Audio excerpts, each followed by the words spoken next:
Well, I just got back from the metro station and I was actually with a friend. She was traveling to another city and that was an amazing one. And man, I've been thinking about life, like always been thinking about life and what it all means and what we all doing here and all that thing. And this morning, I just felt like I needed a bit of escape from my little tiny room. I mean, this is actually a pretty big and special room for a person like me. It is enough for now. Gotten bigger and bigger, and yeah, been moving around and doing stuff. So,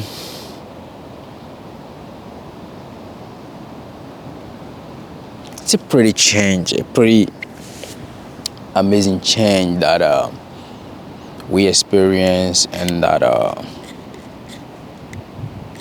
we cannot just leave. And this morning I'm just like, you know what? I'm going to the beach and have some fresh air in my head, through my body. Although I do have a cold, my nose are already sniffy and anyway, what can I do about it? Outside here, it is a bit cold and the feeling of life being around here is treacherous. It is amazing.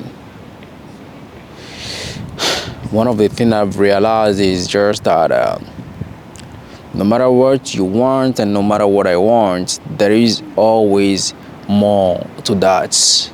In the sense of where I'm currently, for some times ago, was a kind of dream for me being here. Like it is unbelievable. I've always been pretty ambitious, wanting to achieve things and wanting things, but never knew exactly where we land and where we'll be exactly. So, being here is pretty a great opportunity.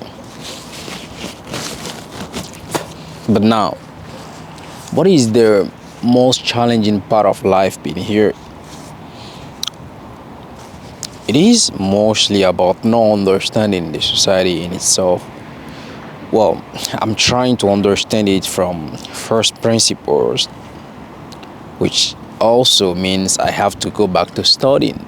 I have to go back to make really critical decision on how I view the world, and which is the first principle into viewing the words. And one of those is like trying to understand business or everything in society in a very pragmatical way. That is a tough one. In fact, it is the most difficult one. So, what I try to do as far as I'm concerned is give myself a chance to have options. And, it is pretty tough to know which way things go. Now, it is pretty also amazing to say the words like having to commit to only one thing. Well, the thing I'm committed to is becoming rich and just being that. So for the rest, I'm not sure about it. How do I get there? That is the most challenging path. I already know what I want. I just want to become rich. That's it. But how do I get there? It is, the most pretty tough thing. And waking up a day feeling like I'm not that rich yet is super, super hard. But again, I'm feeling really grateful for things like being able to have the chance to live in a very, at least, comfortable way. For a guy like me, it is a pretty damn good job from the universe and myself. into the cooperation to make this work. Now, this leads to the question of how long does this take to actually make sense of it all. Because now, let's assume is that I become rich at a certain point. What will be the factor determining that rich, or what will be the thing that I'll be understanding, or I will understand by that moment to be the rich I want to be? So that is a question that I always try to ask myself to understand. It means like escaping to the future and being able to see from the future to the present, and that is pretty tough. Like I want to go into a future that don't exist yet and try to understand what is the kind of person that I'm envisioning myself to be, and stepping into that future and start perhaps behaving in that way and see if I might be that person now and get everything I want. And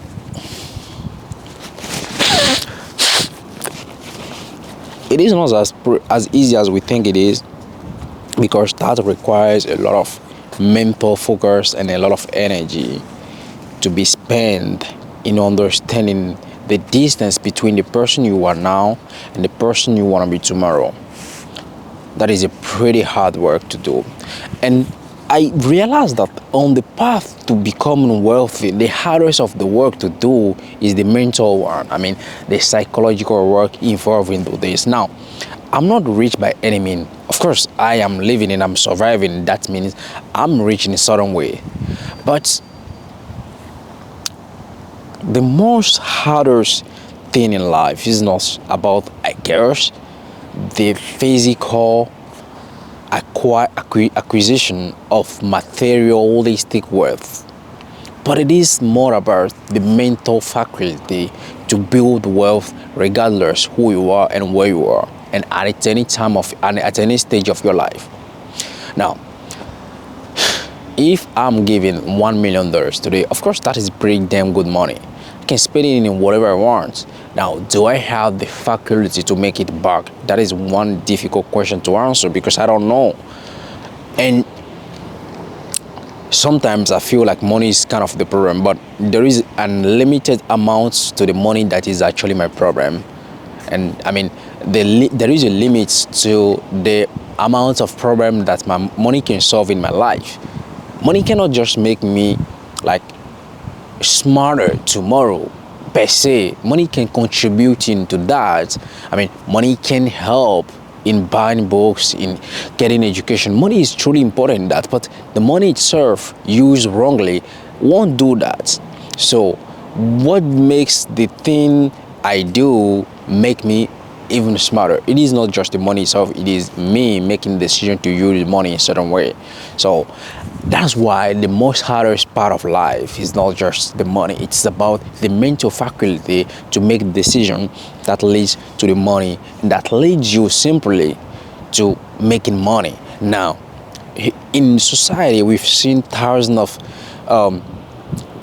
history. Like, we've come so far along the way down this road, and we've seen it's pretty damn good. Like, our ancestor has built wealth based on zero-sum games, where by making money you are taking it from someone else. It means at the end of the game there is no wealth created, and the wealth gain is the wealth lost from someone else. And we've seen that through colonization and imperialism. Those are kind of system that has reigned in the old days. Now we've seen that we are now in the modern era, or the modern world, and there are thousands of opportunities available. How do we actually spot those opportunities, and how can we actually be aware of them if we ourselves don't know what opportunity look like? And that is one of the toughest thing for guys like me, coming from a certain type of background. Now, those probably seem like good excuses to not actually do the work. And now that's you, right, thinking that, and that's pretty amazing. I do have a lot of excuses in my life to not do the thing I actually have to do. For instance, I wake up and I feel like, no, I'm not doing this today. But now, that is contributing the procrastination. And I'm saying to myself, tomorrow I will do it. After tomorrow I will do it. But There is no tomorrow, and I know it. It's not that I don't know it. Everybody knows that.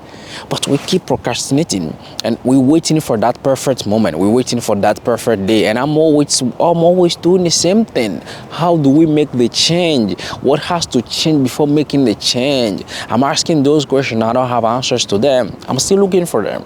I don't know what time exactly that I have to know I completely change, or is it gonna always be this slow change? Now, to make such a radical change, how much does it take? A lot of energy, man.